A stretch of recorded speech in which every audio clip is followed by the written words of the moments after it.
These 5 pronunciation mistakes are super common among English speakers when they're learning Spanish. And when you make these mistakes, there are a few potential negative consequences. The first of which is that people might respond to you more often in English when you're making an effort to speak Spanish, which can be super frustrating. The second is that people might not understand you correctly. And the third is that you don't feel fully confident in what you're saying, all of which makes you a little bit less likely to want to speak Spanish, which hurts your progress. But if you can avoid these mistakes, people understand you perfectly, they don't immediately respond to you in English because it's not always obvious that you're an English speaker, and you feel more confident when you're speaking, and all of that makes you want to speak Spanish more, which is kind of a virtuous cycle that helps you make progress faster. So let's dive into these 5 mistakes so that you can avoid them when you're speaking Spanish. The first mistake is dragging out the vowels E and O in particular. Now, vowels in general are a sticking point in Spanish, but in particular the E and the O are really easy, low-hanging fruit that English speakers apply sounds from English into Spanish that don't really exist. Let's start with the letter E. A lot of people take the E sound and add an extra Y to it. So in common words like these, you'll hear people say queso or peso or mesa. Really though, this E sound is nice and short. It's just eh. The closest equivalent that I can come up with is from the English words bet, met, or pesto. It depends on what variety of English you speak. Our vowels change a lot, but those are very close. They're not exactly it, but they're close enough. So you can take the English sound from a word like bet, and stick it right into a Spanish word and say peso, queso, mesa, tengo, and so on, instead of dragging it out and adding an extra Y sound. The next vowel is O, which a lot of English speakers pronounce as O. So in English, we take words like low and bow and add kind of a O sound into it. In Spanish, this doesn't really happen, but English speakers take those sounds from low and bow and apply them to Spanish words. So you'll hear otro instead of otro, or obvio instead of obvio, or ocasión instead of ocasión. So you want to keep your O nice and short with your mouth kind of rounded. O. The sound really happens close to the front of your mouth. O. If you make these 2 little tweaks with the e and o, you can take a sentence like this from sounding like la otra mesa to la otra mesa. Nice and short, clear vowels. By the way, if you're finding this helpful and you want more related to pronunciation, check out the free pronunciation guide that I put together. It goes over some of the trickiest parts of Spanish pronunciation, including some of these, and helps you start to notice the differences and reproduce some of these stranger sounds yourself so that you can sound more like a Spanish speaker when you're speaking Spanish. So if that's a goal of yours and you want to learn more about pronunciation, check that out. It's free. Go to the link in the description.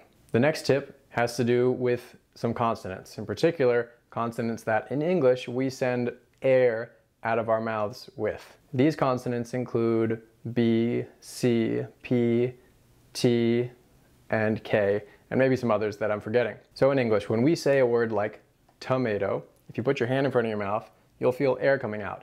Tomato. This is characteristic of English, and we apply this to Spanish where this really doesn't happen nearly as frequently. So we very often will say, instead of tomate, we'll say tomate, tomate.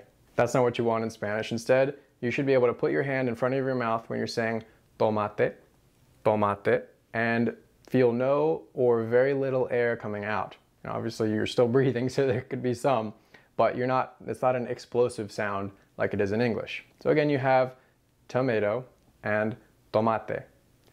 Pope, pope, or papa. Balcony, balcony, balcón. Kilometer, kilometer, kilómetro. Or car, car, carro. Car, carro. In all these examples, on the Spanish side, you shouldn't feel much or any air coming out of your mouth when you say those consonants. Number 3, the third mistake is with the letter D.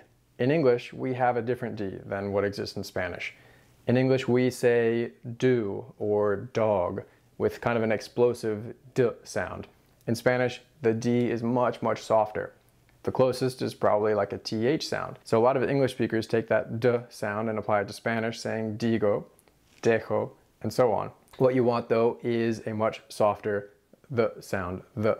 So digo, digo, or dejo, dejo. Your tongue is almost kind of between your teeth when you say those sounds, digo or dejo. Sometimes at the beginning of words, it's a little bit more forceful or noticeable of a D than it is in the middle of a word. In particular, when a D follows a vowel or has two vowels on either side of it. So instead of madre or nada, it's madre or nada. When you say the D as in nada, nada, to a Spanish speaker, that sounds like a letter R, nada. That's not what you're saying though. What you want is nada, nada. Practice by exaggerating it, sticking your tongue all the way between your teeth, really sticking it out, going nada, nada, and practice that a bunch of times until you can say just that one word like that. Then you can move on to others. Just practice getting that sound down for now. The fourth mistake that a lot of English speakers make has to do with the letter ñ, ñ. And this isn't one that a lot of Spanish learners think about or think of as tricky or difficult.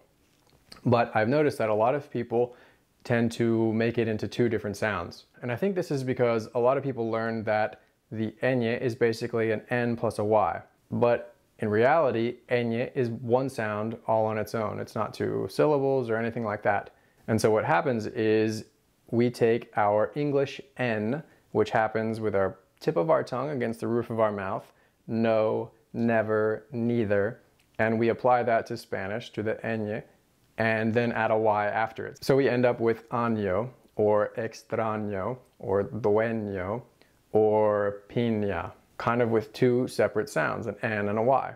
The ñ, though, in Spanish has the tongue pretty much flat against the roof of your mouth. So instead of año, or piña, or dueño, it's año, piña, dueño. The fifth and final mistake that a lot of English speakers make has to do with the letter G. In particular, the G in certain positions in certain words. So in English, we have two main G sounds. The G as in general, or the G as in alligator, G. This hard G sound is what a lot of English speakers transfer from English into Spanish. So from English speakers, you hear agua, or pago, or juego, or digo, with a hard G sound in all those words. Most Spanish speakers, though, really soften this G in a way that your throat doesn't close all the way. So when we say G, G, we kind of close off our throat. But in Spanish, when you say that letter, it is much, much softer and doesn't quite close all the way. So instead of fuego, it's fuego. Instead of agua, it's agua. Instead of pago, it's pago. Instead of te voy a pagar, it's te voy a pagar, te voy a pagar. With the G, again, farther in the back of your throat than it is in English. A lot of these tweaks might sound pretty subtle to you right now, and you might struggle even to hear the difference. But the very first step in pronunciation in particular is just awareness. Awareness of the fact that there is a difference. From there, you can go on to noticing. You can pay close attention when you are watching things in Spanish to these particular sounds and see if you can pick them out and see if you can notice what's going on. From there, you can move on to reproducing these sounds yourself. But it takes a lot of practice usually in just noticing first. So don't give yourself a hard time if you can't figure it out or can't reproduce it perfectly right away. Just pay close attention, keep noticing and practicing, and eventually it'll click. And if sounding more like a Spanish speaker is a goal of yours, then definitely practice these tips. When you work on your pronunciation, you feel more confident. You're not embarrassed about the way that you're saying things. You know that you're saying things correctly. You know that people are understanding you. And all of this gives you just a feeling of overall confidence in your Spanish, which makes you want to speak more, which helps you actually speak more, which helps you get better at speaking. So I think it's a really important step and a helpful one to build your confidence in the language and ultimately your skills in speaking Spanish. If you like this video and you want more tips to help you with your Spanish, don't forget to click subscribe.